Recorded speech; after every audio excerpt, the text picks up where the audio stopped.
So this is a story, the motorcycle and the molecule is the story of me going down to Central America, a good portion of it on motorcycle, to explore communities, to find the answer for my own struggling community back home, and just to sort of see what happens.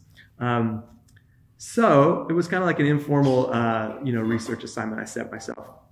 What I wasn't expecting was to receive a magical gift on top of a volcano in Guatemala that would profoundly alter the mind-bending nature of my adventure and the characters that I came in contact with. So hence the motorcycle and the molecule.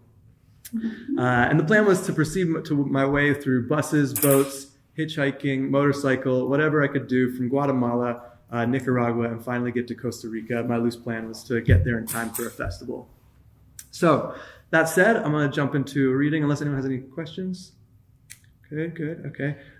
So just know that this is a special moment because this is totally like one of the first readings I've ever done. It's completely the first final draft in terms of like where I brought it and before it gets to an editor. So, no one will ever hear it like this again for all its ups and downs. So be patient with me, and I appreciate you all being here.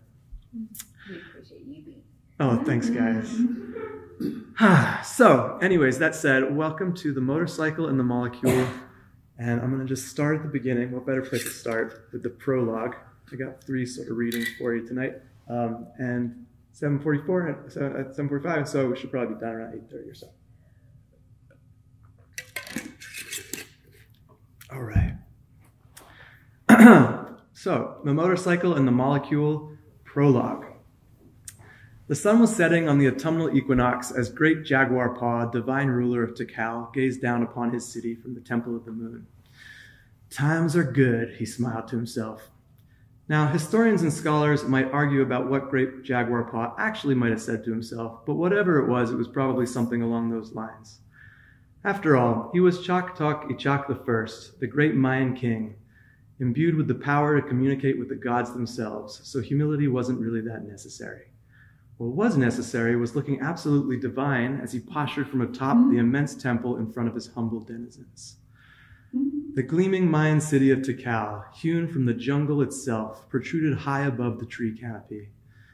Tikal stood as a testament to great Jaguar Paw's power and influence, an undeniably phallic statement of man's will thrust upon nature. An assortment of temples, palaces, and ball courts lay spread out across his field of view, each assembled by generation after generation of devotees.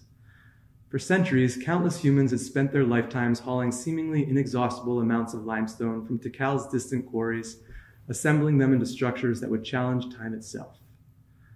Like the rulers before him, great Jaguar Paw had leveraged his divine power over the people to manifest his dreams into reality. And why not? He was their direct connection to a greater realm, born and raised for this role, to assert his dominance upon the world.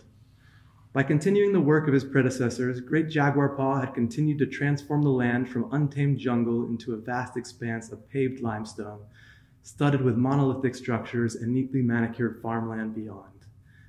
His noble leadership directed the focus of an entire people towards a unified vision, ensuring the growth of his empire and his continued attainment of power and glory. This was his divine right, and his people were grateful for his leadership. Without him, nature would be an inhospitable force and society would have no direction. The people would be forced to fend for themselves alone in a harsh world of chaos and emotionally unpredictable deities. Instead, great Jaguar Paw gave them purpose. He gave them security, and the people praised him for it. For indeed, their labor, their structures, and their artwork were more than just a gift to a king, but a requirement that the gods themselves demanded. Ah, yes, great Jaguar Paw spoke into the breeze. What better way could there be to spend a life?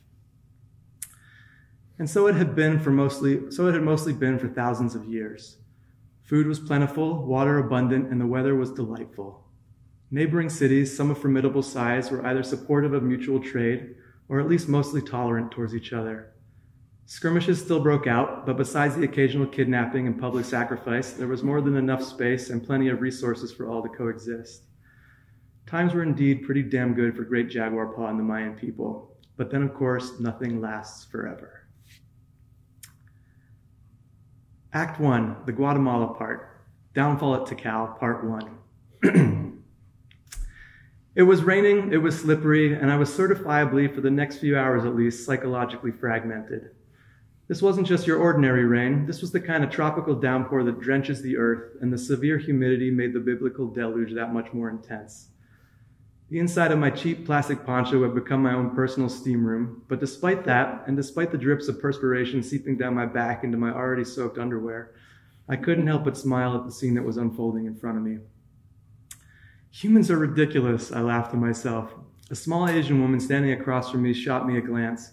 Had I actually laughed out loud? It was hard to tell in my current state, and it didn't matter anyway. She didn't know me. In fact, none of the other 20 tourists on the tour knew me, so as far as any of them might know, I might just be the kind of guy who laughs at the downfall of a civilization. But I wasn't laughing at the downfall of the Maya. I was laughing at something darker, more subtle, that was emerging from just below the surface of this whole jolly escapade. Our tour guide, Rodrigo, was standing in the rain, enlightening us with stories of the Maya. So if you can imagine, even these pathways that connect the buildings were paved with limestone. Most of the temples are solid limestone too. Early looters used dynamite and heavy machinery to try to get inside them, but they just found more rock. The sheer amount of effort it took to build this city is staggering. They didn't have beasts of burden, they didn't even have the wheel, but they had lots of manpower. Rodrigo then repeated it in Spanish for the other half of the group. I opted for the cheaper tour package without realizing that half of it would be in Spanish, and the group was so large that we had barely squeezed into the tour bus. On the ride to Tikal, Rodrigo told us that he used to be a captain in the Guatemalan army, but had defected to become an environmental activist turned jungle tour guide. It made sense. He brought the same seriousness that he'd no doubt honed in his military escapades into his new profession. But no matter how much they attained, Rodrigo continued, no matter how much they built, it was never enough. Sound familiar? His gaze fell upon me. Was he referring to humanity at large or just Americans? I wasn't sure, so I just smiled and nodded. During the bus journey to Tikal, Rodrigo had told us about the Mayan Empire's rise to power. The earliest villages began to form around 2000 BC, and over the centuries grew into the first towns and cities. Hundreds of years before Jesus Christ was running around and doing his thing, the Maya were using writing systems and creating monumental structures.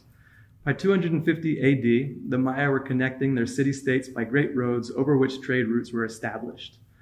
Of these, Tikal and Calakmul rose to great prominence. Known for their hieroglyphic script, art, architecture, mathematics, calendars, and astronomical systems, the Mayan Empire at the height of its power had spread throughout southern Mexico, Guatemala, Belize, Honduras, and El Salvador. Among their great accomplishments, Rodrigo continued, was the creation of what we believe to be the earliest versions of basketball. Teams would face off in large stone courts and use their elbows and hips to knock rubbery balls through vertically oriented hoops. Certain games were of enough importance that they'd end in human sacrifice, often with the decapitation of a team's captain. As was the case throughout much of Mayan culture, an emphasis was given to human sacrifice as a way to honor the gods. It was not seen as barbaric to the Maya, but instead they believed that the sacrificial victim would be elevated to a higher plane of existence. So who would get sacrificed? A young Indian girl asked. Well, there's some debate over whether the winning or losing captain would be sacrificed, but it's possible that different games call for different measures. Can you imagine the incentive of not wanting to lose for fear of sacrifice? Rodrigo asked, laughing for a moment before becoming serious again. But on the other hand, imagine knowing that by winning the game, you would be sacrificed. Imagine a world like that. He let the silence hang for a moment before continuing. Okay, you have 20 minutes to explore the Great Plaza, and then we head back to the bus. And don't be late. Rodrigo paused for effect before hissing, the snakes come out when it gets dark. He repeated it in Spanish, which prompted a squeal from an old pudgy Latina lady. People scattered and began clambering off in every direction. And that's when the full humor of the situation hit me. Here we were, in plastic ponchos, every color of the goddamn rainbow, slipping and sliding on the ruins of a culture that had collapsed due to climate change, environmental degradation, overpopulation, overconsumption, brutal infighting and warmongering, and finally the sheer weight of its own bloated, ineffective governance. And that was before the Spanish had arrived to finish the job. Sound familiar? You're damn right it sounds familiar, Rodrigo. Here we are raising our eyebrows over the exact same issues that we're facing in our own culture and watching these amorphous blobs of purple, yellow, pink, and blue staring wide-eyed and taking pictures like the whole scenario was so completely alien to them seem pretty damn funny right now. I wondered what it was like for the Maya to experience the decline of their empire, their own slow-motion cultural train wreck. Like us, most of them were probably in denial too. I might have felt depressed if I wasn't so out of my mind. So instead, thoroughly amused at the absurdity of it all, I just shook my head, this time definitely laughing out loud as I stumbled up the first steep step of the Temple of the Moon. Thank you very much.